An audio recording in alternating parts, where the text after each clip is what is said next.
Hi, everyone, and thanks for stopping by and seeing what I'm up to today.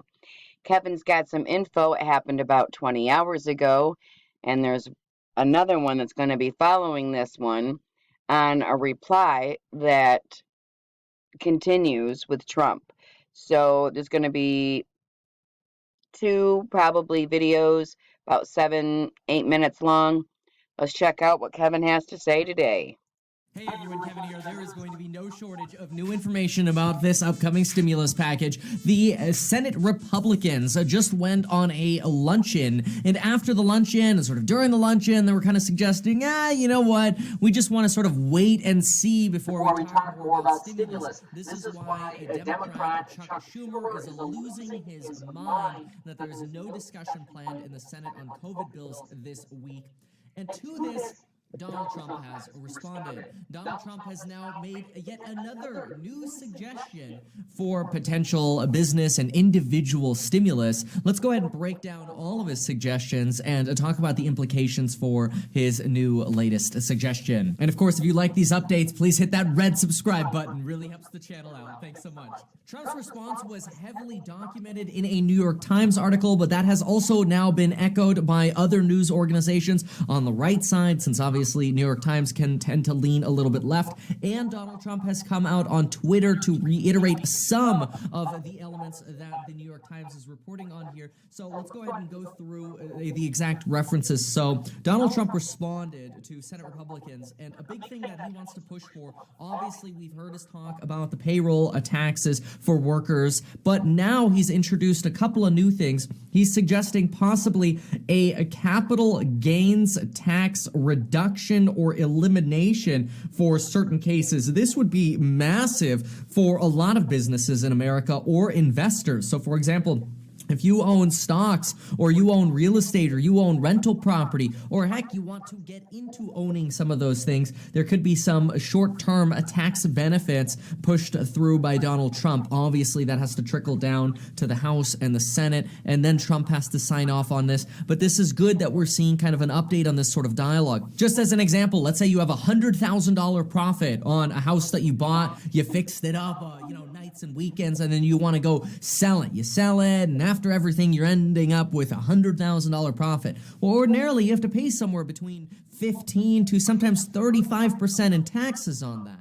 And if Donald Trump suggests, hey, you know what, we're going to reduce the taxes on that by half or a quarter, you know what, we're going to temporarily reduce all of the taxes on those capital gains, that's going to motivate more people like you and me to get out there, hire workers to help us fix up properties. Just as an example on how these sort of capital gains tax reductions could really trickle down to individual people and sort of getting our economy moving again. In fact, the service sector, that's kind of like the real estate business, the insurance business, or even like electricians doing services, that sector has been hit the hardest it's ever been hit since the Great Recession. So a capital gains reduction of some form could be really, really good, and it could be a great way to motivate you to, maybe start opening up the door to maybe I want to get into homeownership. Maybe I want to get into owning stocks, because now you can also get some possible tax breaks on stock investing or for your business as well. So this is a new one that we have not yet seen floated. That's good.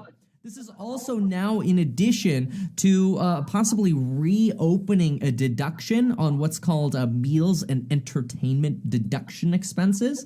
The last tax plan kind of eliminated that. It used to be in the past that if you went to like a concert with your side hustle corporation or your business or whatever, you'd be able to write off a percentage of that.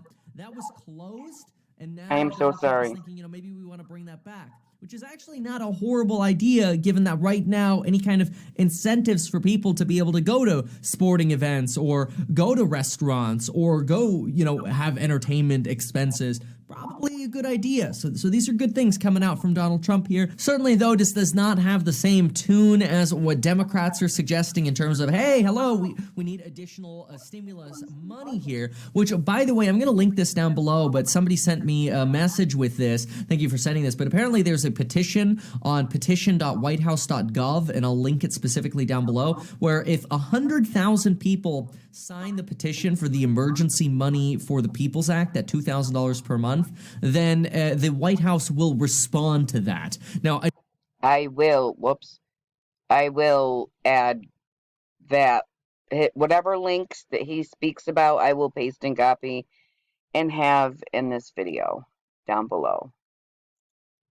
I don't really know if that means anything or how much weight that carries, but I'll link it down below anyway, since, hey, you know what? The more publicity that gets, the better. Now, a lot of these things are coming directly from Donald Trump and his suggestions, whether on Twitter or through interviews, but here's a quote directly from the New York Times. It says, officials are considering some way to encourage individual investors to take risk, perhaps by reducing the rate on capital gains taxes, a senior administration official said.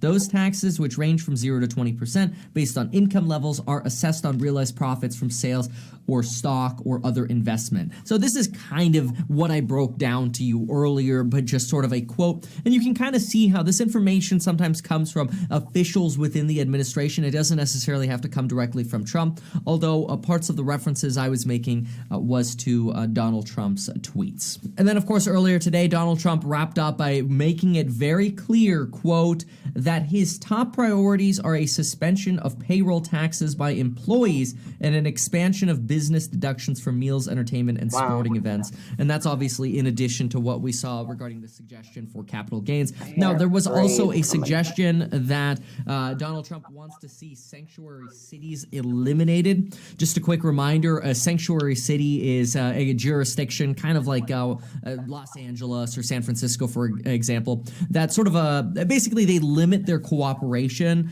with the federal government when it comes to immigration policy and enforcement. So, for example, if ICE comes in and says, hey, we're doing a raid in your city, we need you to do a motorcade, or we need you to do a blockade, or we need some information from you, or we need your data, or whatever, the city might throw up their hands and say, you know what, we're not helping you, sorry. And so I know that is a big sort of Republican push to kind of eliminate sanctuary cities and to punish sanctuary cities.